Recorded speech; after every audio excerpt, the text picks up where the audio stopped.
News one India ने मंत्री ओम प्रकाश राजभर से खास बातचीत की है। इस दौरान मंत्री ने अखिलेश यादव के पीडीए के लोगों की अनदेखी वाले सवाल पर प्रतिक्रिया देते हुए कहा कि पीडीए की लड़ाई वो नहीं लड़ पाएंगे। साथ ही उन्होंने कहा कि पीडीए का नाम लेना और काम करने में बहुत अंतर है।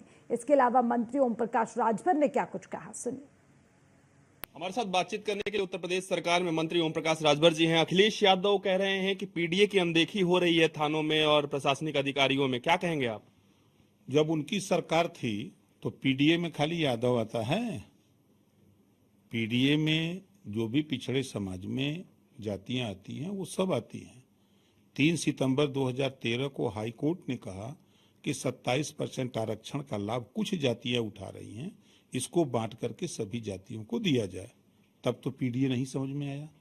तब नाई, गुण, कुम्हार, लोहार, पाल, प्रजापति, बिंद, केवट, मल्ला, राजभर, चौहान, नारा, कर्कबंसी, बंजारा, बहलिया, कंगार, जोल्हा, दुनिया, अंसारी, साईं, दर्जी, फकीर नहीं याद आए।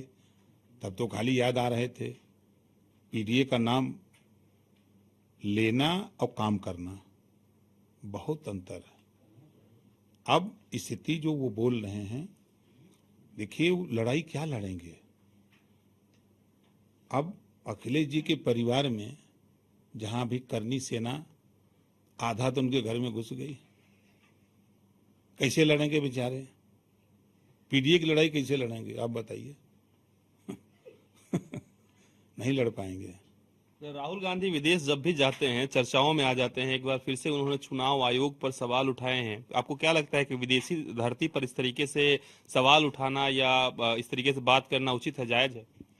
देखिए, राहुल जी जब भी विदेश जाते हैं तो भारत को, अपने देश को कटघरे में खड़ा करते हैं। कई बार की उनकी घटना है। उनको जो आरोप प्रत्यारोप, देश की सर्वोच्च न्यायालय सुप्रीम कोर्ट है, वहां जाना चाहिए कि ये गड़बड़ हो रहा है, चुनाव आयोग ऐसे कर रहा है, और जाके विदेश में जाकर के बोल रहे हैं। ये तो कांग्रेस का कल्चर है। वक्फ संशोधन कानून की बात करें तो देश भर में व्यापक विरोध करने के लिए तमाम जो संगठन है, मुस्लिम संगठन, वो कह रहे हैं हम बिजली बंद करेंगे, बिजली बंद करके अपना विरोध प्रदर्शन जताएंगे। आपको क्या लगता है कि संसद से कानून बन गया उसके बाद इस तरीके से विरोध प्रदर्शन जायज है? बिजली बंद करके हिम्मत रह पाएंगे घरवा में? हांफने लगेंगे वही।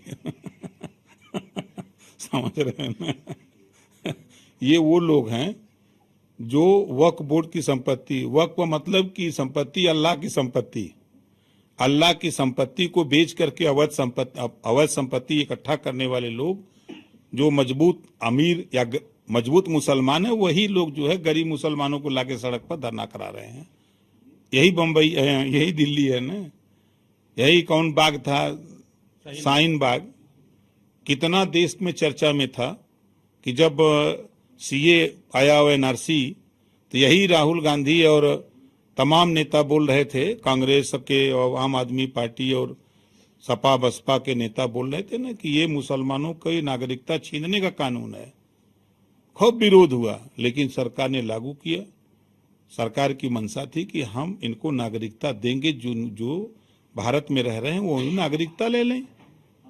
आज 2 साल हो गया, एक भी तो मुसलमान नहीं निकला। ये नहीं दिखाई दे रहा है। अब देखिएगा ना, वक्फ बिल पर ना 2 साल के बाद जब विरोध करा वाला झांकी न कौन हो रही है। एक अंतिम सवाल रहेगा, यूसीसी को लेकर आप क्या सोचते हैं? यूसीसी लागू होना चाहिए, यूसीसी देश में आना चाहिए? बिल्कुल लागू होना चाहिए, क्यों नहीं लागू होना चाहिए, हम उसके पक्षधर हैं। धन्यवाद। हमारे साथ बातचीत कर रहे थे उत्तर प्रदेश सरकार में मंत्री ओम प्रकाश राजभर जी। वीडियो जर्नलिस्ट रविकांत के साथ मैं पीयूष तिवारी, नई दिल्ली।